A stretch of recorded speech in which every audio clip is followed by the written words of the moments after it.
empecé a reconciliarme con Don Benito y sí que tengo la idea de que, como decía André Breton, que es el hombre que inventó el surrealismo, ¿no? Él decía, bueno, él vivía en París, ¿no? Pero él se había criado en Nantes, que es una ciudad de provincias, ¿no? Una ciudad, pues eso, muy clasista, una ciudad muy dormida, una ciudad como del Antiguo Testamento, ¿no? Y decía André Breton que él tenía, con todo lo que él odiaba Nantes, que era su ciudad, decía que tenía la sensación de que lo único verdaderamente la única ciudad en la que podía ocurrirle algo verdaderamente significativo era Nantes, ¿no? Es decir, que fuera de Nantes, ni en París ni en ningún lado, podía ocurrirle algo que tuviera como verdadera trascendencia para su vida, ¿no? Es decir, lo verdaderamente importante, el encuentro definitivo, tenía que ocurrirle en Nantes, ¿no? Pues algo así me pasa a mí un poco con Don Benito, ¿no? O sea, con toda la antipatía que le tengo, sí que creo que nada significativo puede pasarme a mí fuera de Don Benito, ¿no? Y eso me parece que habría que escribirlo en una novela. Sí, sí.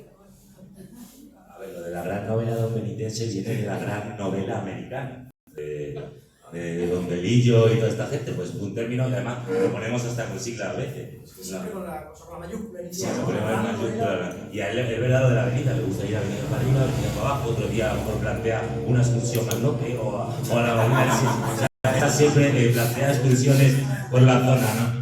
Y me acuerdo que, bueno, en una noche de Navidad se encendió la velada y dice, vamos a desayunar al norte, pero ¿aquí hay restaurantes o qué? Digo, espérate, lo que sí te voy a decir ahora es si me dices que quieres ubicar un texto ya en Don Benito, o sea, estás ubicándole ya en Extremadura, con todo lo que ello conlleva y demás. O sea, ¿tú te sientes hasta qué punto, porque formas parte del militante, ¿no? No sé cómo es eso. Y creo que también un poco militante, de la Asociación de Escritores Extremeños, está siempre, forma parte también, no lo hemos presentado, pero también coordina el aula literaria Guadiana de Don Benito, que en su día llevó Simón Viola, que para mí es una de las personas que más literatura ha sabido aquí por la zona, y está muy involucrado con ello. Aunque a veces tiene sus idas y venidas en sus planteamientos, que como vamos a pasar a dejar el panorama de Pombo, Villena, influencia. Si nos situamos a un nivel más regionalista, o si te gusta tirar por ahí, han surgido nuevos nombres, han adoptado nuevos nombres el establishment. ¿Cómo te encuentras tú en relación con tu situación como escritor en Extremadura?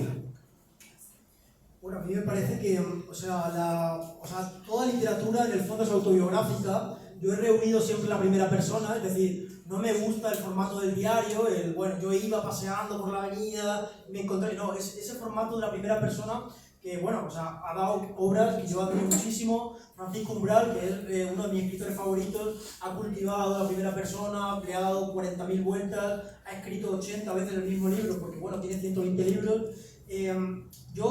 Reoigo un poco la autobiografía directa, pero sí creo que en el fondo todo libro es autobiográfico, ¿no?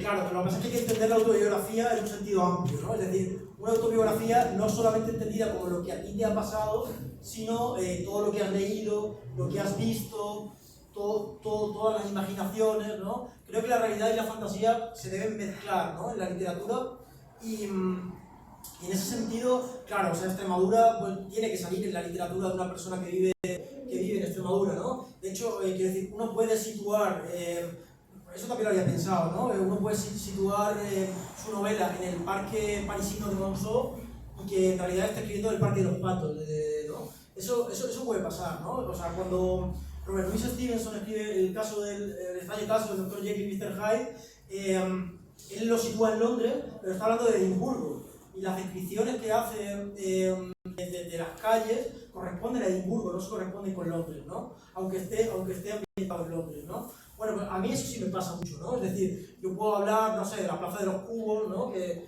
es un sitio... Bueno, a nosotros, José Manuel y yo tenemos en común el interés por la literatura fascista. De hecho, nos conocimos con 10 años en teatro, ¿no? En clases de teatro, pero luego nos hemos reencontrado porque teníamos en común, yo venía del falangismo, me interesa muchísimo la literatura de los fascistas españoles, me interesa mucho la literatura falangista, ¿no? Y José Manuel tenía una deriva, pues, él no ha sido nunca falangista, pero sí que estaba muy interesado por el fenómeno fascista, por lo nacional revolucionario, ¿no? Entonces, por ejemplo, yo hablo mucho de la Plaza de los Cubos, que era el lugar de reunión, por ejemplo, de la CEDADE, de Nación y Revolución, ¿no? me interesa mucho también esa mística moderna de los skinheads, ¿no? Toda esta cosa. Yo lo que pasa es que me he quedado calvo, no tengo nada que ver con eso, o sea, simplemente que, ¿no? Y bueno, o sea, no, pero lo que quería decir con esto es que al final, no sé, pues la región siempre se acaba transparentando, ¿no? No hace falta situar, como hace Susana Martín Font, ¿no? Que sitúa su novela policíaca en las termas de Alange. No hace falta situar una novela policíaca en las termas de Alange para que el sitio en el que vives y los sitios que frecuentas se acaben transparentando en tu escritura, ¿no? Vale, más o menos. Lo entiendo. Entiendo que quieres escribir el documento, pero sin escribirlo. Sí, podría ser. No, es una buena idea. Vuelvo otra vez por lo mismo. Están surgiendo nombres jóvenes, adoptados por digamos que el establishment, cuando hablamos Angelio del establishment, es un grupo de diversas autoridades literarias, más o menos aceptables, más o menos impepinables, que han llevado siempre el cotarro en Extremadura, tanto el control sobre la Consejería de Cultura, sobre la Editora Regional de Extremadura, siempre han tenido el peso ahí. Y ahora Ángel, que se eligió como una figura joven en Extremadura, por ejemplo, no le veo yo que él quiera tampoco, ni se note, se sienta muy ligado a las nuevas voces que van saliendo. Si quieres los nombres, ¿no? Carlos García Mera, Sandra Benito, y le veo un poco disconforme con ese establishment, con esa lucha.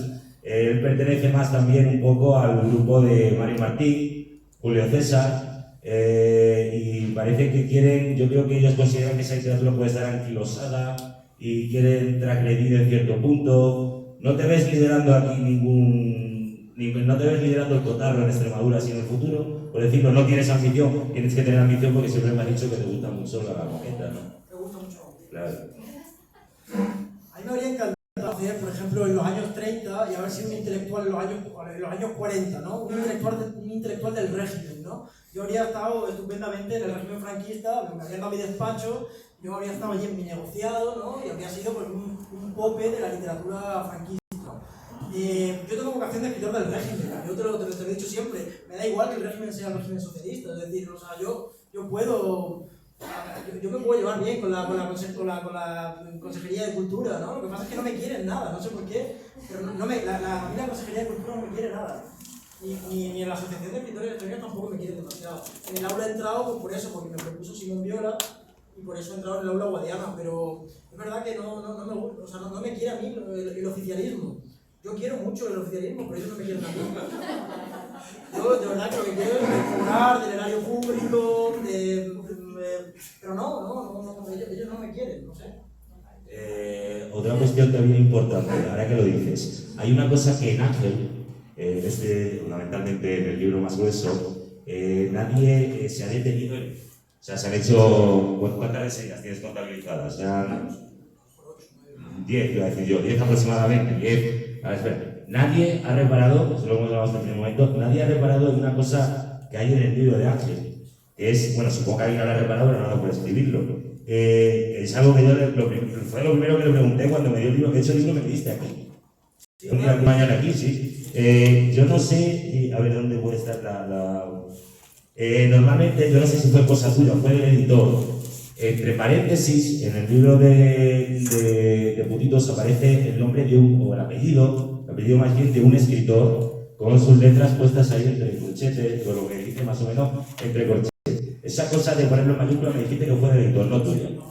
Vale, pero nadie ha reparado en el gran corpus crítico o el corpus lector que evidencia eso. Porque para ti, como he dicho antes, que es un lector por devoción, lector ansioso, circula muchos libros por sus manos, continuamente, manda fotos al WhatsApp y demás, nadie ha reparado ahí, mirad el mosaico, porque si bien es un mosaico de imágenes, es un mosaico, como se ha hablado aquí, de efebos, de colores, detalles sensoriales, también es un gran corpus de crítica literaria. Hay una ristra de escritores que por una cosa u otra, él que guarda una cercanía devota con los escritores, por alguna razón lo ha articulado. ¿Por qué esos escritores? ¿Por qué no otro? Nadie ha reparado en ello, yo creo que ya nadie reparará. Nadie hablará de ello. Bueno, pues sí, es verdad que, no sé, toda escritura lleva implícita, yo creo, una crítica literaria o una teoría de la literatura, ¿no? Es decir, y sí, es verdad que yo creo que soy o sea, un escritor consciente un poco de la crítica que hace, de la crítica literaria, ¿no? Y de cómo maneja el canon, ¿no? Y de cómo intenta aupar a algunos autores, ¿no? Y despreciar a otros. Pues sí, hay autores que, no sé, yo creo que están muy claros, ¿no? Cuáles son los autores que me gustan a mí, ¿no? Por un lado me gustan mucho la tradición esta española fuerte de Camilo José Cela, de Francisco Umbral, ¿no? Que son escritores que adjetivan mucho, ¿no? Que dicen siempre que la literatura está en el adjetivo, ¿no? Y bueno, pues son escritores que están llenos de metáforas, ¿no? De colores, de olores. Me gusta Ramón Gómez de la Serna, las greguerías están ahí un poco, creo que Putitos está escrito casi a golpe de greguerías, ¿no? Me gusta mucho Valle Inclán, me gusta mucho Baroja, aunque no lo parezca, porque Baroja también es muy plástico. Me gusta mucho Larra me gusta mucho, me gusta el Quevedo de los sueños, el Quevedo más caótico, el Quevedo del juicio final y del mundo por dentro. Yo soy un escritor, o sea, de estirpe barroca, ¿no? A mí me gusta mucho la acumulación de muchos elementos. Me gustan los cubanos homosexuales del barroco, que acabaron casi todos en campos de concentración para homosexuales, ¿no? Calvert Casey, que es un escritor que se suicidó en el año 69, se murió su madre, él estaba muy apegado a su madre, él tenía un amante jovencito que lo dejó, y entonces él cogió y la última novela que estaba escribiendo la tiró al Tíber, porque estaba viviendo en Roma, y se suicidó con un bote de pastillas, ¿no? Por cierto que Calvert Casey tiene bueno, ese fragmento que se salvó de esa última novela que estaba escribiendo y que tiró al río Tíber, se salvó un fragmento que tradujo al español Vicente Molina Foy, porque él lo estaba escribiendo en inglés, se llama Piazza Margana, y es uno de los textos más bonitos, me parece a mí, de la literatura española contemporánea, ¿no? Va de un chico que se está afeitando y se hace un cortecito en la barbilla, y entonces su amante, de alguna manera, se introduce en su torrente sanguíneo a través del corte en la barbilla y va nadando por todos los órganos del amado, ¿no? Por decirlo así, ¿no? Es como una especie de viaje místico, erótico, anatómico, que a mí me gusta muchísimo, ¿no? Y luego, bueno, hay muchos escritores que no me gustan. Bueno, has dado algunos nombres de escritores jóvenes, extremeños, con los que no tengo prácticamente nada que ver.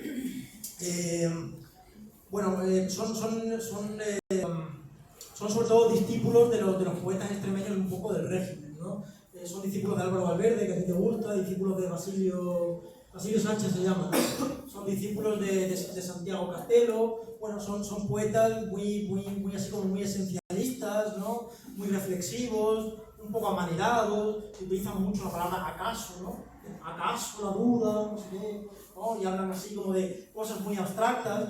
Yo es verdad que sigo un poco el consejo de Wallace Stevens, que era este poeta norteamericano que decía que en literatura es preferible la palabra manzana a la palabra sufrimiento, ¿no? Yo creo que la poesía, o la literatura en general, me he traicionado con la poesía, ¿no? Tiene que estar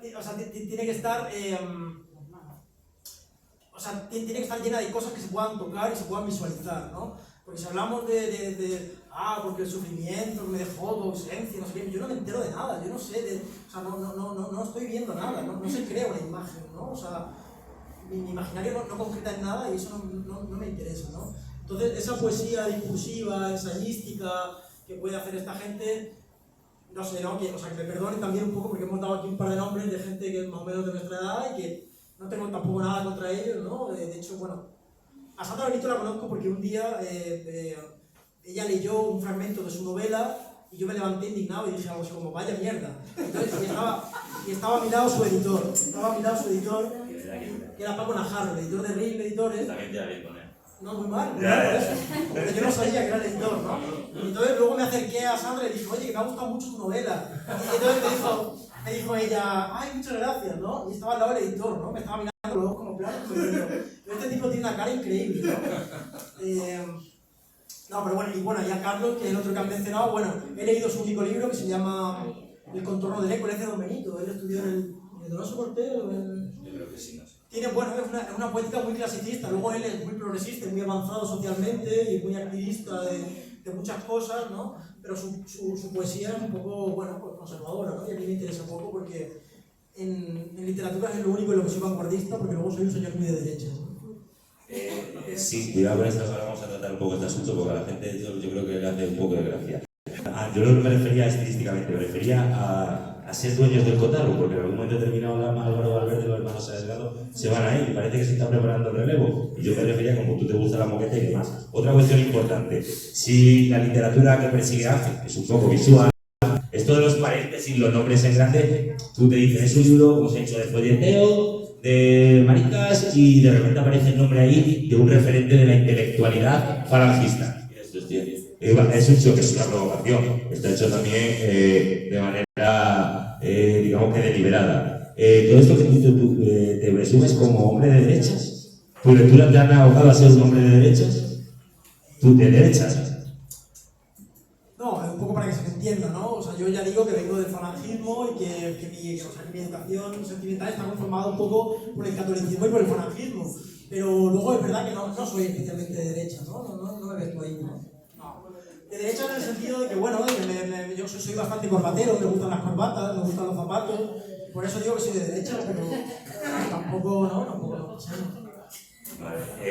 Si yo te pidiese ahora, porque ahora hablando de esto, a hacer referencia ahí a qué escritor es falangista exactamente en el libro y por qué. Sobre todo yo te veo a ti, es un autor al que yo no llegué tan prontamente, o de manera de los primeros, pero con Rafael García Serrano una relación particular y es un libro muy chulo, en tu casa está citado. ¿Qué escritores falangistas te pueden haber aquí? Pero muy joven, eras tú muy joven cuando lo leías.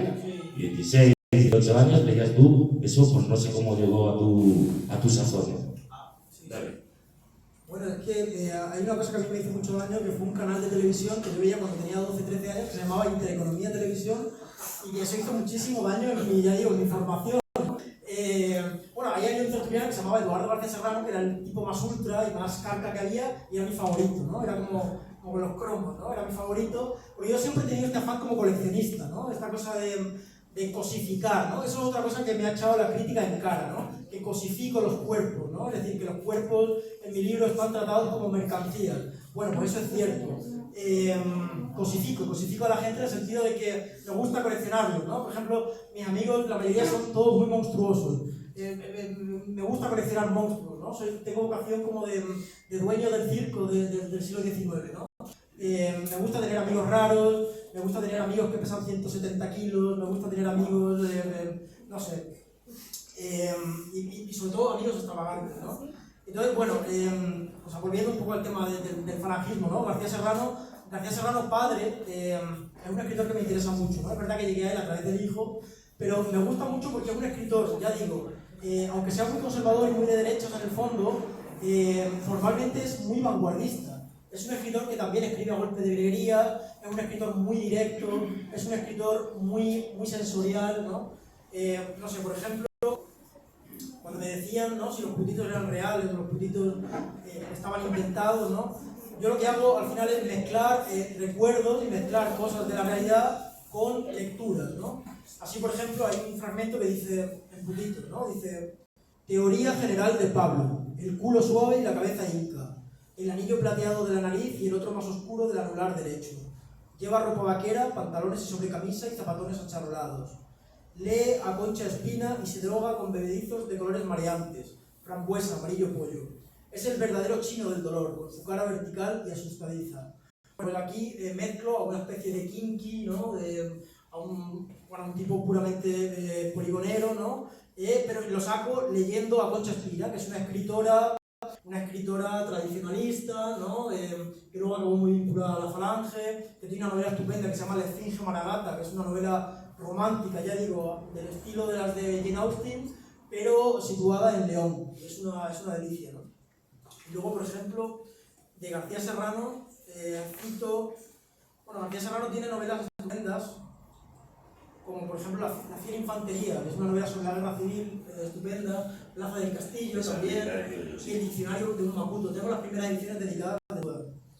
Aquí, por ejemplo, en la página 19 de Putitos digo: el gordino por de dentro, las amarilleces africanas, las pastillas de olor, sudor, gominolas, colonia como deportiva, el labio un poco quejoso y la mancha de orina en la camiseta. Es como un sueño amoroso de un boy scout, y es un cita de García Serrano. Una ribera fantasma, todo de verdura, las huertas, el marrón insinuado. Y una figura grande y fofa, llena de anillos y flojeras, que va andando muy ágil y muy lenta. Bueno, eso es una caricatura del Antonio de Villena. Bueno, eso es un poco el tema de Franklin, ahí, ¿no? Bien, yo sigo pensando, deberías, yo lo he dicho muchas veces, ¿cuándo vas a contar un asesinato?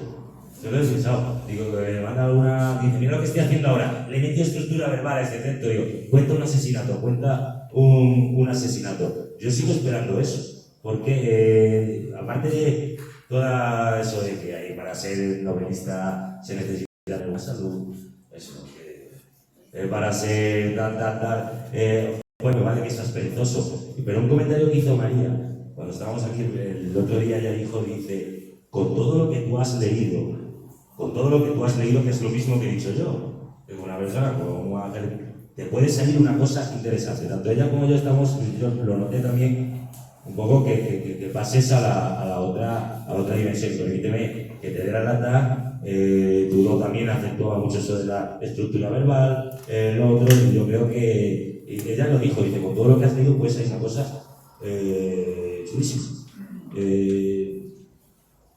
Otra particularidad tuya en este aspecto es el gusto por la literatura francesa. ¿Por qué Francia y por qué, por ejemplo, no en mi caso Italia u otro país? Francia, obsesión con Francia, algo que comporté con, por ejemplo, con Mario Martín Gijón cuando vino todo aquí. ¿A ti te ha interesado especialmente, desde que te conozco, Francia? No entiendo por qué. Pues sí, es verdad que también, o sea, mi educación es francesa, yo estudié francés, luego yo estudié en el colegio Claret, luego en el Claret yo fui el último curso porque luego lo cambiaron por portugués y yo creo que aquello fue un desastre.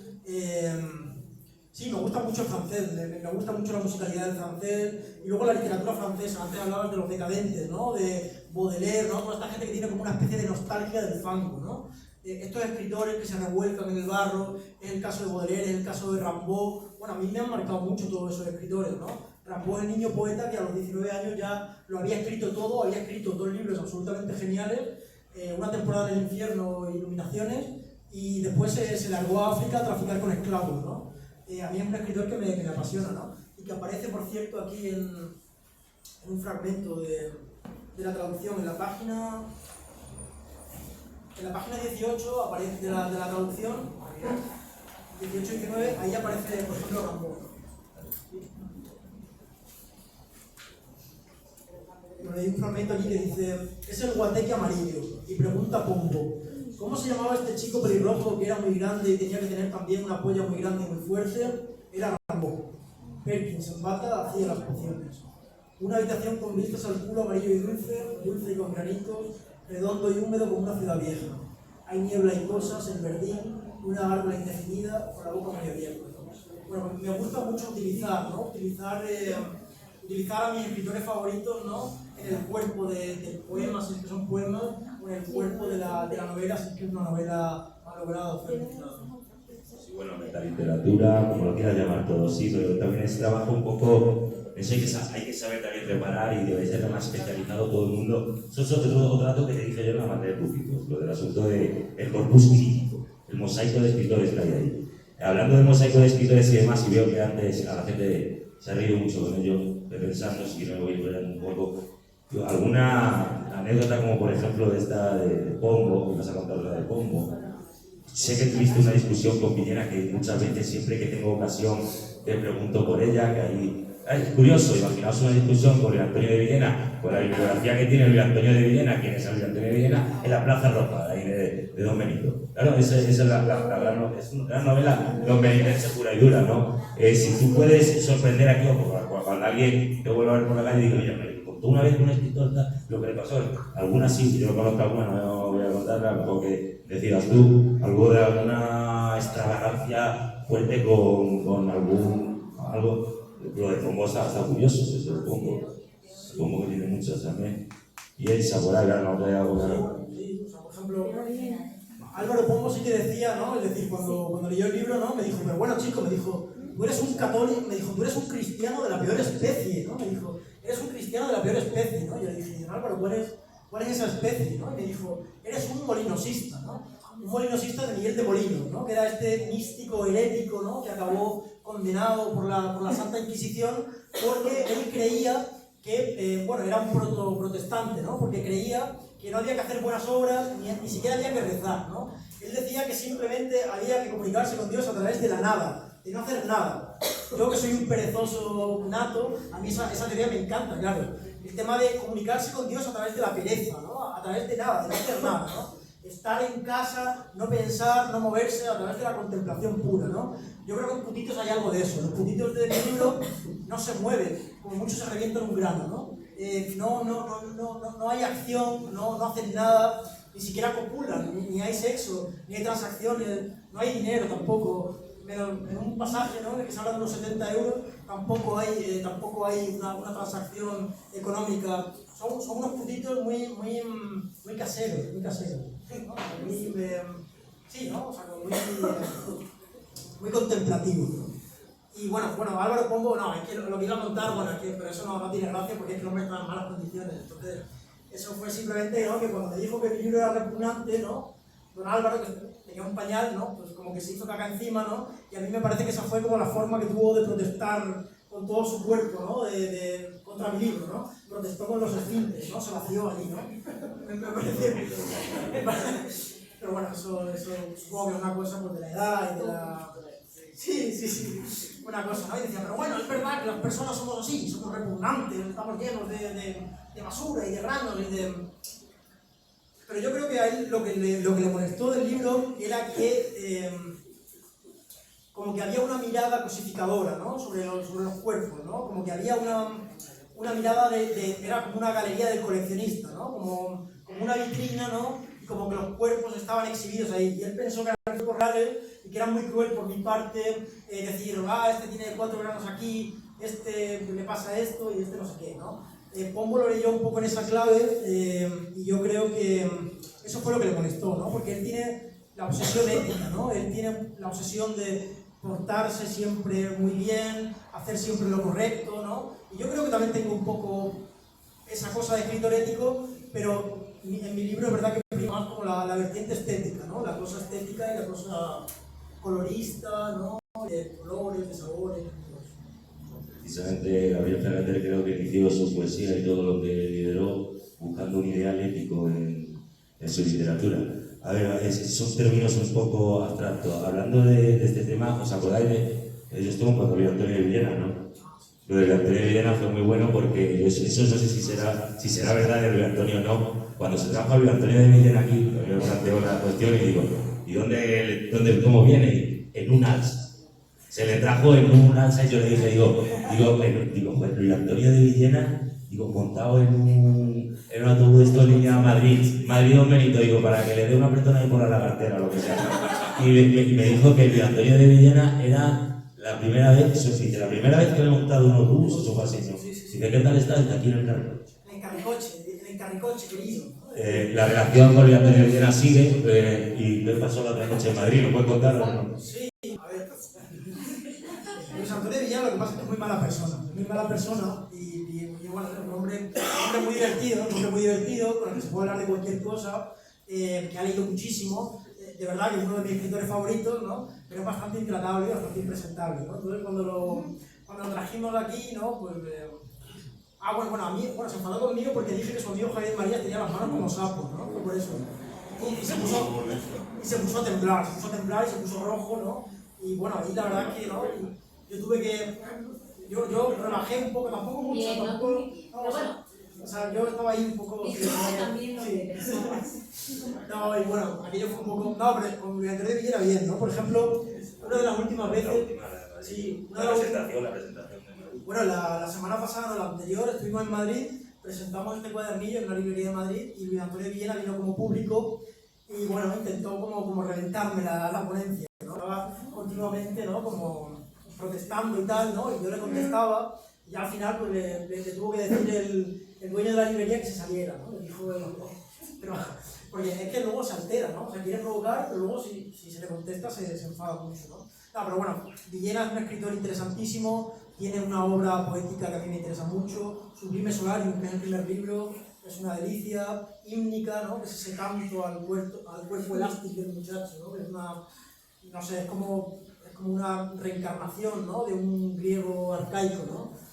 Es una maravilla, ¿no? Y luego, bueno, pues, una de las últimas anécdotas que tengo con Luis Antonio de Villena es que fuimos al Golden, que es un bar de, bueno, es uno de los bares así como más sórdidos que quedan en la zona de Chueca, ¿no? Antes estaba el mítico Black and White, ¿no? Que era, a Luis Antonio de Villena le gusta mucho la prostitución masculina. Y bueno, él está acostumbrado, ¿no? Su forma de relacionarse con hombres, con chicos, es a través del dinero, ¿no? Y ahora que no tiene mucho dinero porque, bueno, está atravesando una situación, eso tal, ¿no? Pues se encuentra un poco en la impotencia, ¿no? Y hay un sitio en Madrid, el único sitio que queda, en el que sigue habiendo como chicos, sobre todo rumanos, ¿no? Y senegaleses y cosas así. O sea, quiero decir, ¿no? Y bueno, fuimos allí, ¿no? Porque Luis Antonio tenía mucho interés y tal, y un chapero búlgaro le dio un manotazo en el sombrero, ¿no? Y se lo cayó al suelo, ¿no? Y ahí vi yo un poco al Villena menos beligerante, vi muy suave, ¿no? Luego tiene como una cobardía física, ¿no? Que me recordó, por ejemplo, a la que se le atribuía a Francisco Umbral, ¿no? Cuando Jimmy Jiménez Arnau, ¿no? El colaborador este de Sálvame, ¿no? Fue un día a pegarle a Umbral, ¿no? Porque se había metido con su mujer, ¿no? Y entonces, ¿no? Le decía a Umbral, Jimmy, en la cara no, por favor, que llevo las gafas, ¿no? Era todo un poco, ¿no? Y entonces hablaba Jimmy Jiménez Arnau de la proverbial cobardía física de Umbral, ¿no? La Villena yo creo que le pasa un poco lo mismo, ¿no? Que es muy bravucón, ¿no? Pero luego lo he visto también un poco en su parte vulnerable, ¿no? Sí, gracias. Esto además te lo hemos hablado, a veces la cobardía en ese sentido que yo la llevo a otro lugar. Recuerda que Villena se le puede plantear a veces como un superviviente, porque ha pasado la etapa que ha pasado, enterró a Eduardo Arroibars, con el que tenía buena relación, y en ese sentido yo que te pregunto a ti, antes he dicho que la literatura la tomabas como una apuesta vital en lo más absoluto, y yo creo que cada día va más esa apuesta vital decidida por la literatura. ¿Hasta qué punto tú eres valiente, eres cobarde en el sentido, en muchos sentidos, pero sobre todo, por ejemplo, en esos límites que traspasó Arroibars, que Villena no llegó, y que podemos tratar el tema, es un tema que de hecho tú en el máster de investigación, al escritor extremeño no recuerdo el nombre, Alvid, toda esa gente, en mi opinión, ha traspasado verdaderamente el umbral del miedo, o sea, han dejado de alejarse de esa cobardía. Si Luis Antonio de Villena, en tu opinión, eso es una conversación de filosofía, que se está aquí porque sigue aquí porque es un poco cobarde. ¿Tú eres cobarde o eres valiente? Esa pregunta es muy buena, claro, estamos hablando del SIDA, ¿no? Bueno, o sea, me interesan mucho las escrituras del SIDA. Hay gente que pagó un poco su amor a la literatura y su compromiso radical con la existencia, lo pagó con la vida, es decir, gente que se jugó la vida de una manera, o sea, gente que puso toda la carne en el asador, ¿no? No es el caso de Luis Antonio de Villena, porque Luis Antonio de Villena